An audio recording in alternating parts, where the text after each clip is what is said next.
สบายดีเด้อใจสบายดีปลาหนักเติบนะนักไหนปลาจะมาคนเดียวเลยคิดมึงโอ้ว่าจะบ่ได้อะไรแบบนี้วะ คือมาไม่ได้นะ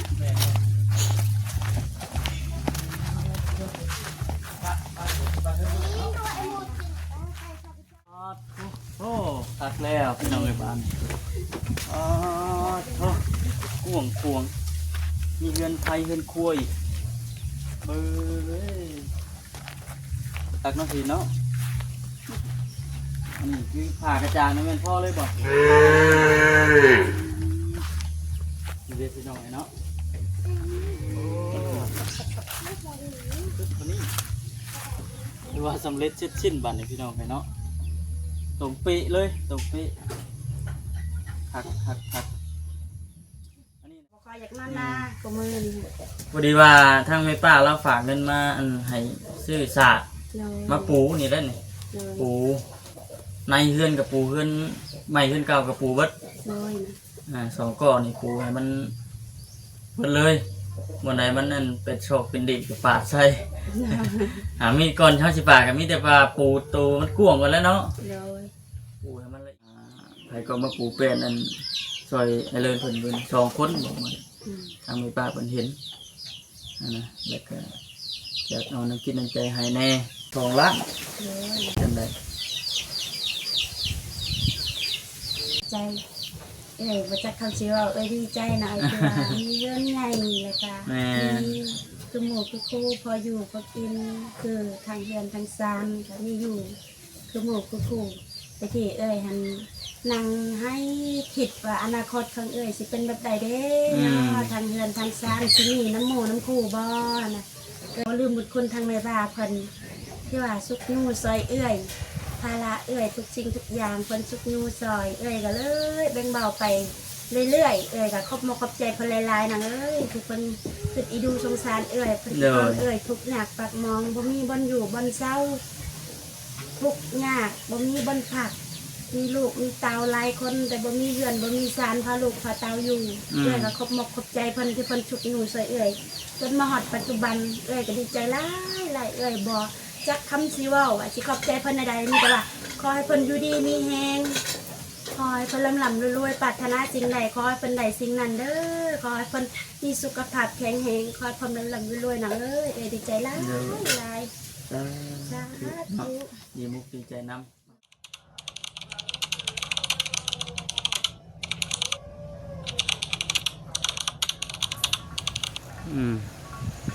ช่วง11 โมง 12 โมงเลยล่ะพี่น้องเนาะตอนนี้ก็พูดแหละช่วงบ่าย 2บ่าย 3จังสิได้กลับพี่น้องเนาะมาเลี้ยงงัวก่อนพอดีแหละเมื่อนี้ก็บ่ได้ไปทางไกลดอกพี่น้องเนาะว่าสิเข้าไปอัปเดตเบิ่งเฮือนสาวบุญกับเบาเลินเพิ่นพี่น้องช่วงนี่เบาคำกะอยู่ในช่วงต่อเติมเฮือนหรือว่าเฮ็ดเฮือนครัวให้กับสาวบุญสำเร็จแล้วพี่น้องเนาะเพราะว่าเพิ่นโทรมาบอกว่าสำเร็จแล้วเด้อว่าซั่นแล้วเบาคำสิเข้าไปเบิ่งเลยเพราะว่าช่วงหลังน่ะฝนตกพี่น้องช่วงฝนตกลิ้นฝนตกหนักช่วงนั้นเลยบ่ได้เข้าไปเบิ่งเข้าไปตั้งแต่ช่วงแก้เตียงไปให้เพิ่นตอนนั้นนี่พี่น้องนั่งอยู่แคมป์ป่า แล้วก็พอดีละสิซื้อสาดพี่น้องเนาะสาดน้ำมัน2 ก้อ2 ก้อพอดีแหละแล้วก็โซลาร์เซลล์1สาดน้ำมัน2 ก้อโซลาร์เซลล์1เพราะว่าทางแม่ป้าเราฝากเงินมาให้ไปซื้อสาดเด้อสันซื้อสาดไปให้รับปูให้มันงามให้มันละเอียดนะพี่น้องเนาะ2 ก้อนอาจจะพออยู่เพราะว่ามันก็คือสิได้หลายเติบนะก้อนนึงก็ได้ก็ทำบอกคำซื้อ2 ก้อเผื่อไว้เลยโดยที่ว่าเขาก้อออกมาปูตัวนั้นก็ได้ หลังจากที่เพิ่นปูแล้วบ่คำก็สิเข้าไปอัปเดตเบิ่งอีกแต่ว่าตอนนี้ยังบ่ทันได้เมื่อแต่เลี้ยงงัวพี่น้องเนาะมาเลี้ยงงัวก่อนเมื่อจากเลี้ยงงัวแล้วก็มันสิแล่นเข้าไปแล้วก็สิเข้าไปอันหาเลาะเบิ่งพี่น้องเนาะเลาะเบิ่งกล้องแบบนี้พี่น้องเนาะเดี๋ยวบ่คำสิเอาขึ้นว่ามันสิอยู่ในราคาเท่าใดพี่น้องเพราะว่าช่วงนี้ก็โทรศัพท์บ่คำมันเลอพี่น้องเนาะเป็นเรื่อยโทรศัพท์บ่คำจะว่าใช้งานหลายนะพี่น้องเนาะตัดคลิปแน่แล้วก็บันทึกคลิปแล้วก็เอาลงคลิปบันทึกคลิปกับลงคลิปนี่เอาใส่เครื่องเดียวกันเนี่ยมันที่แบบว่ามันข้างโทรศัพท์เอาฮ้อนนะพี่น้องมันเลยแบบว่ามันล้วนสาบันเขาอื่นกันล่มพี่น้องเนาะมันล้วนแล้วก็สีอันในกลุ่มคืดบ่คำนะเห็นว่ามันมีน้ำห่านน้ำหยังและสีถามเบิ่งนะพี่น้องว่าราคามันสิเท่าใดเห็นว่ามันมีเห็นว่ามีก็สีเห็นว่าเพิ่นให้พรเนาะเห็นว่าพรได้เลยสิพรน้ำเพิ่นเลยนะพี่น้องเลยเพราะว่างบเฮากับมันคือสีบ่เพียงพอปานใดดอกนะตามที่บ่คำเห็นราคาใน Facebook กับราคาตัวจริงมันสิเป็นอะไรนะพี่น้องเนาะ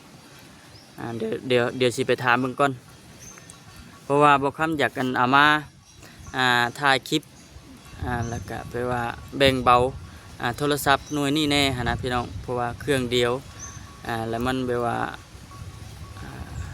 ที่ว่าจังใดแล้วมันใช้งานนักเฮ็ดเวียกนำกับบทวงบททันนะพี่น้องเนาะมันช้าแน่เวลาถ่ายคลิปมาเพราะว่าเพื่อตัดเพื่ออย่างสมมติว่าเขามีกล้องมีอย่างคือว่าอะไรพี่น้องเนาะมันก็หลายปีในโทรศัพท์มันเก่าแน่โทรศัพท์เก่าแล้วก็มันหลายปีกับโทรศัพท์บางครั้งกับมันล่าสมัยแน่นะเฮ็ดตั้งแต่เฮิกเติบแล้วพี่น้องประมาณ2 ปีแล้วจ้ะ2 ปีสิเขา3 ปีแล้ว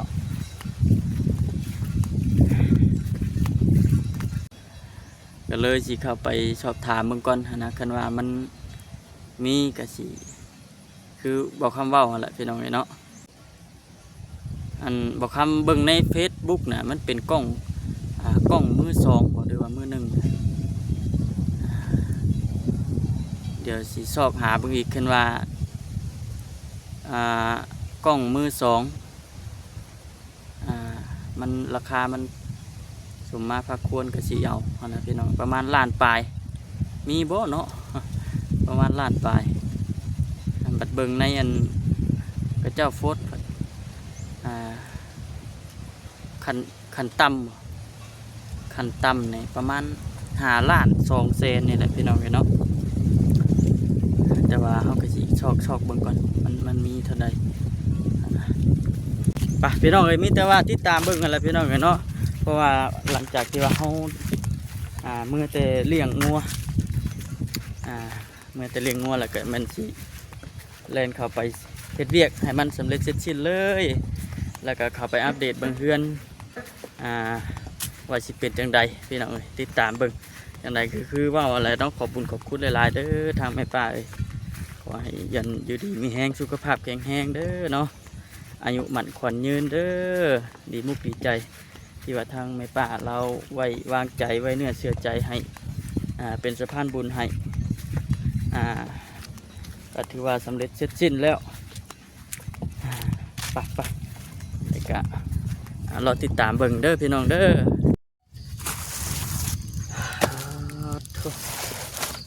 นี่พี่น้องโซล่าเซลล์โอ้คักครบสุดบานนี้พี่น้องเลยเนาะแล้วก็อันนี้เป็นศาสตร์น้ำมันบอกภาษาบ้านเฮาเอิ้นเพิ่นว่าศาสตร์น้ำมันศาสตร์ปูพืชเฮานี่แหละศาสตร์ปูเฮือนปูซ่านี่แหละพี่น้องบอกคำซื้อ2 ก้อละ1,000นี่เพิ่นเอิ้นว่าก้อบอกได้ว่าได้ก้อละ1,000โซล่าเซลล์นี่ก็คือกันพี่น้องเลยเนาะ ดำเนินการเรื่องศาสตร์ปัจจุบันเพราะว่าเรื่องเฮือนเรื่องซานเพิ่นก็ออกต่อเติมปูแป้นปูหยังเฮ็ดไม้พนอกพนักเป็นที่ห้อยแล้วว่าซั่นเพิ่นโทรมาบอกนะแต่ว่าหลังจากนั้นบ่คำบ่ได้เข้าไปอัปเดตเลยเพราะว่าฝนตกพี่น้องเอ้ยเนาะฝนตกแล้วจังได๋เฮาก็บ่ได้เข้าไปมื้อนี้เลยมีโอกาสแล้วก็สิถือเข้าไปเซอร์ไพรส์เราเลยเซอร์ไพรส์เลยมื้อนี้ก็คือสิเอาอันนี้ไปให้แล้วก็เอาเงินตัวสุดก้อนนั่นแหละพี่น้องเนาะยังค้างอยู่นำบ่คำกับ2 ล้านพอดีทางแม่ป้าแล้วว่า2 ล้านเอาไปให้กับผู้ที่ว่าเพิ่นมาซอยปูแป้นหั่นหมู่นะพี่น้องเนาะบ่แม่นว่าสร้างดอกคือหมู่มาจับอบายเฮ็ดซอยกันทางแม่ป้าเราคิดเห็นก็เลยอยากให้พอดีแล้วบ่คำก็สิเอาไปให้เพิ่นเลยมื้อนี้ก็ได้ขอบคุณทางแม่ป้าที่ว่าคิดเห็นทางแม่ป้าเพิ่นก็เอาให้ทางบ่คำพอได้ใส่ใจน้ำครอบน้ำครัว ดีมุกดีใจพี่น้องเนาะทำบ่คำก็ได้ถือว่าดำเนินการเฮ็ดก็เฮือนก็ซานให้สมบูรณ์เพิ่นนี้สำเร็จแล้วพี่น้องเนาะสำเร็จเสร็จสิ้นแล้วมีแต่ว่าเฮาก็สิเข้าไปเบิ่งไปชมน้ำกันว่าสิเป็นจังไดตั้งแต่มื้อนั้นพุ่นพี่น้องเลยเข้าไปตั้งแต่มื้อมือที่ว่าปูแป้นมือเกเตียงเนาะพี่น้องเนาะ มือเกเตียงถ้ามาจิตเพิ่นเกเตียงมาให้มื้อน่ะพอดีเพิ่นปูแป้นเลยมาถึงแล้วตัวไอ้บุญเอ้ยเอาอยู่บ่ล่ะเอาสิให้เรามาเอานี่ไอ้บุญเอ้ยลงมาถือซอยบาทนี่แบกไปรถได้บาทพี่น้องเลยจะได้บ่ได้อยู่บ่นี่สาดให้เลยเราไปมาบ่เจ้าออกไปง่ายงัวได้พี่น้องสบายดีเด้อใจสบายดีปลาหนักเติบนะหนักไหนมาจะมาคนเดียวเลยคิดมึงโอ้ว่าจะบ่ได้อะไรแบบนี้จะมาบ่ได้นะ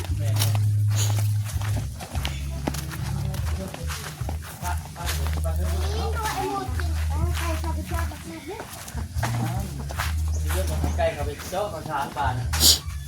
ไก่เอาไก่นั่นเด้อท่านขึ้นไปเบิ้งข้างหลังก่อนจะขึ้นไปเบิ้งพายซีพันลองกันไปโอ้ตักแล้วพี่น้องเลยบ้านห่วงมีเฮือนไทยเฮือนครัวอีกเบ้ยตักน้องสีเนาะอันนี้คือผ่ากระจางนี่เป็นพ่อเลยบอกดูเด็ดพี่น้องเนาะคนนี้ดูว่าสำเร็จเช็ดชิ้นบันนี่พี่น้องเนาะตรงปีเลยตรงปีหักอันนี้นะแมนบอลติดหน้าติดในออกมาแมนบอลติดนี้เนาะล่างบวงนี่พี่น้องเนาะบอลคนเฮ็ดบอลล่างถวยล่างบวงออกมาคั่วหันคั่วนี่คั่วปูคั่วปลาน้ำข้าวแล้วอย่างแบบที่ตรงนี้อันนี้คือบอลเฉพาะจะอยู่กินเพิ่นปะโอ้รุนเร็วทันใจไวเลยเนาะ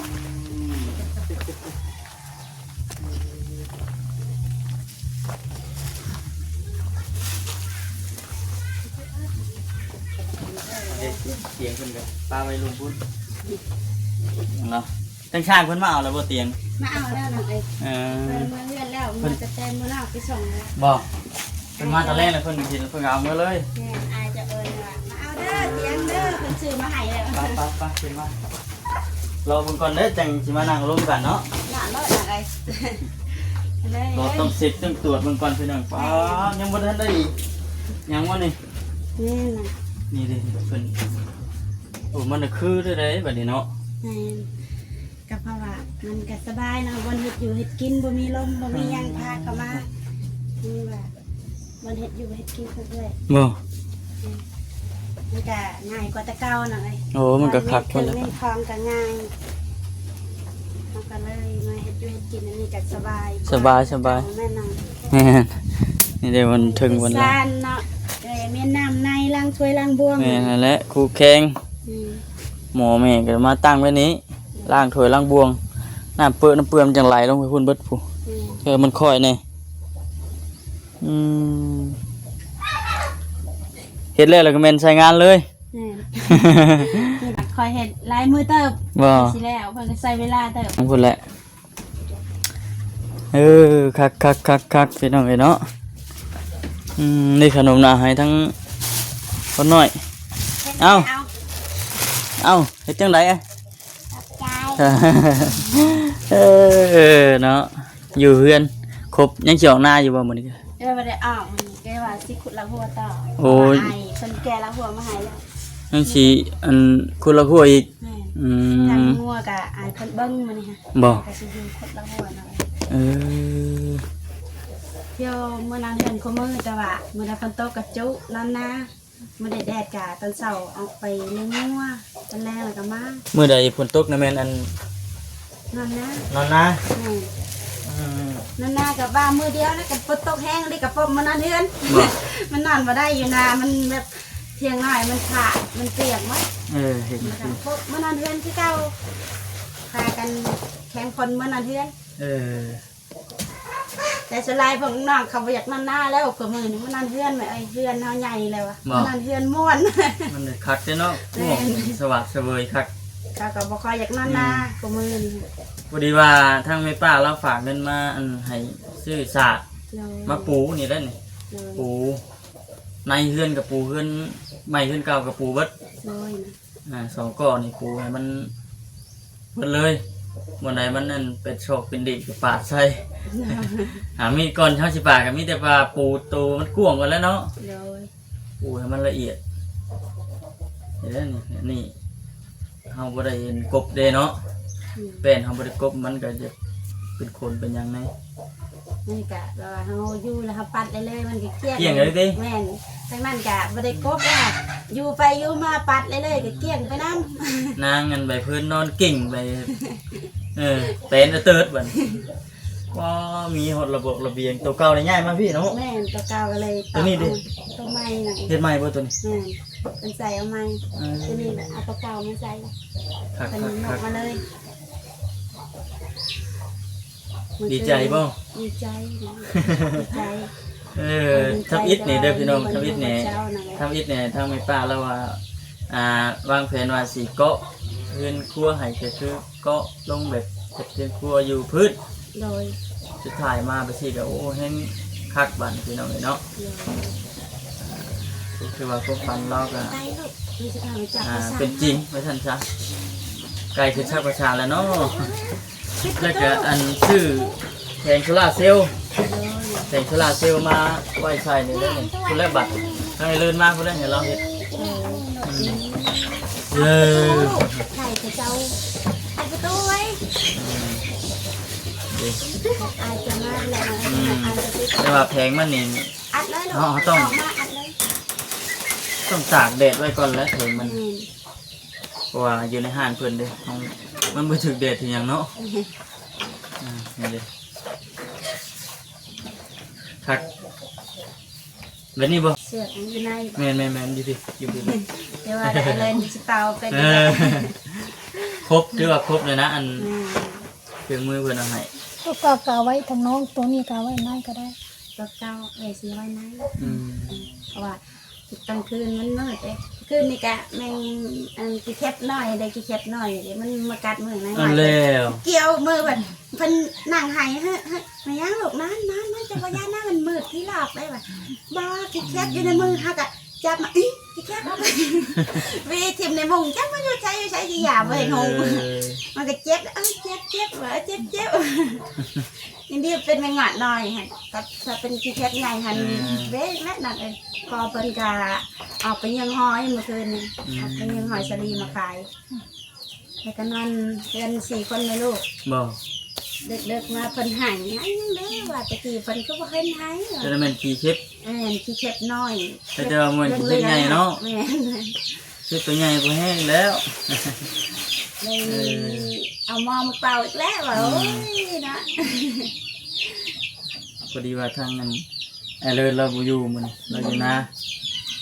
เพิ่นก็ท่าโดนเติบนั่นเอง บอก เพิ่นก็9 โมงแล้ว โทรมาถามผู้หันพี่น้องเลยเนาะโทรมาถามมันไอ้เลิศเพิ่นว่าเราตอน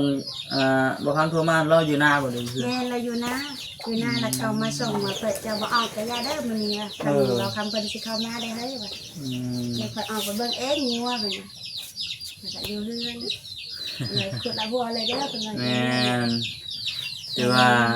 ภารกิจนี่ก็ถือว่าสำเร็จเสร็จสิ้นพี่น้องเนาะต่อเติมก็เคยเรียนบุญของแม่เลิน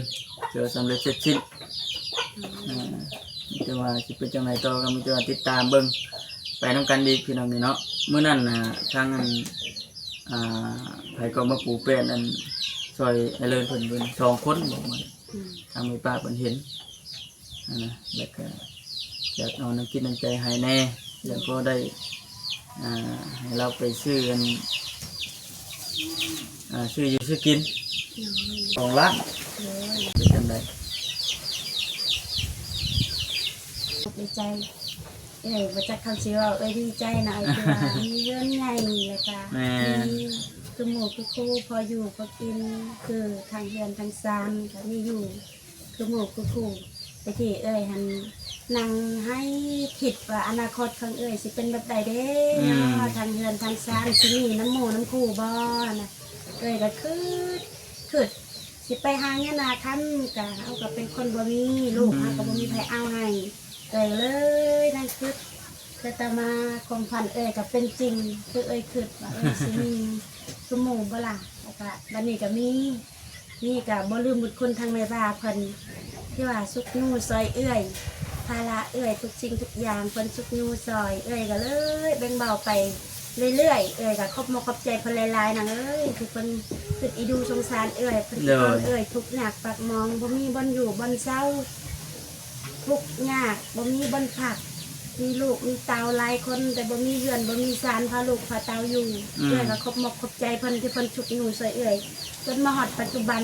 ก็ดีใจหลายบ่จักคำสิเว้าว่าสิขอบใจเพิ่นใดมีแต่ว่าขอให้เพิ่นอยู่ดีมีแฮงขอให้เพิ่นลำรวยปรารถนาสิ่งใดขอให้เพิ่นได้สิ่งนั้นเด้อขอให้เพิ่นมีสุขภาพแข็งแรงขอให้เพิ่นลำรวยนะดีใจหลายสาธุ ดีมุกดีใจนำเราก็ได้ไปดำเนาะผู้ให้ก็ดีใจผู้ได้ก็ดีใจอย่างเช่นแล้วมิตรว่าเมื่อหน้าเมื่อไหร่สิมาอัปเดตเบิ่งอีกว่าสิปูแล้วก็มันสิงามสำใดนะพี่น้องเนาะปูเป็นอยู่แล้วว่าเนาะ พอดีแล้วเราอยู่เลย อะไรจะกระชิบเป็น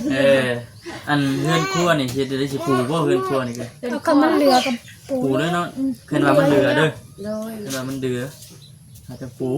ถ้าบ่เรือก็เอาสัตว์เตาก็ได้ปูหน่อยเพราะ เฮือน ว่า ครัวมันเนี่ย เฮ็ดอยู่เฮ็ดกิน เฮือนครัวนี่มันอยากเปื้อนเนาะ เหลืออย่างมันหลายเลยก่อหนึ่งก็เบิด ทั้งห้องใหญ่ห้องน้อยในห้องในเฮือนเนี่ยปูไปเลย โดยมีแต่ว่าสิให้อายกับปูทั้งนอกแต่ข้างในถ้าเฮือนครัวก็เอาสัตว์ธรรมดาปูไปก็ได้เพราะว่าบอลเฮ็ดอยู่เฮ็ดกินของเฮาอย่างนั้นเปื้อนนะ บ่เปลือกมันปัดง่ายอยู่ มันสบายอยู่ดิ เป็น เอา สาร พื้นวางเก่าขึ้นว่ามันเหลือเนาะเอาจังซั่นละมีแต่ว่าเฮาก็สิกลับก่อนเพราะว่าสิมีเวียกอยู่เพื่อน มีเวียกอยู่เพื่อนอยู่มีแต่ว่ามื้อหน้ามื้อในเพิ่นแหละเด้อโดยนะ สิมาเยี่ยมมายามมาอัปเดตเบิ่งศาสตร์เพิ่นปูมันสิเป็นจังไดพี่น้องเนาะมันสิงามบ่หรือว่าจังได น้ำเนาะ เป็นจังไดโอเคสบายดีปั๊บพี่น้องเนาะบัดนี้โอเคเด้อบัดนี้เด้อนี่แต่ว่าสิปูน้องเนาะลงมาเป็นทีหมดแล้วลงมาตารางนี่เด้ก็ทางขึ้นบันไดแล้วก็เรือนครัวงามทำให้ป้าเราเห็นโอ้ยคักกว่าแล้วฮะ ขอบคุณทางแม่ป้าเพิ่นอีกเทื่อหนึงเด้อเนาะจังไดก็ขอบคุณหลายๆที่ว่าไว้เนื้อเชื่อใจทางบ่คำให้ทางเงินบ่คำเป็นสะพานบุญให้ก็ได้เนาะขอให้อยู่ดีมีแฮงเด้อความเจ็บอย่าได้ความไข้อย่ามีปราศจากโรคภัยไข้เจ็บทุกประการเด้อเนาะขอให้ร่ำรวยอายุมั่นขอนยืนอย่าเจ็บอย่าจนเด้อไปจ้ะพี่น้องเอ้ยเนาะทำบ่คำก็จบคลิปก่อนสบายดีเด้อ